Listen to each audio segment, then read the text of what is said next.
আমি সকলের কাছে কিন্তু হাত জোর করে অনুরোধ করছি, তোমরা দয়া করে ময়নাকে আটকিও না, ওকে যেতে দাও। যখন চলে যেতে চাইছে ওকে কেন আটকাচ্ছ? ময়না চলো না, আমি তোমাকে এগিয়ে দিচ্ছি, চলো চলো। আলাদা যখন আমাকে হইতেই হইব তখন অন থেকে শুরু করি না। ময়না একদম ঠিক কথাই বলেছে, আমাদের এখান থেকেই আলাদা হয়ে যাওয়া উচিত, একেবারে আলাদা।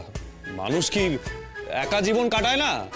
দেখো মানে আমরা সবাই তো রাজি আছি, দাদা রাজি হচ্ছে না সেটা আলাদা ব্যাপার। রোদ্দুর তো রাজি আছে, রোদ্দুরের তো আপত্তি নেই।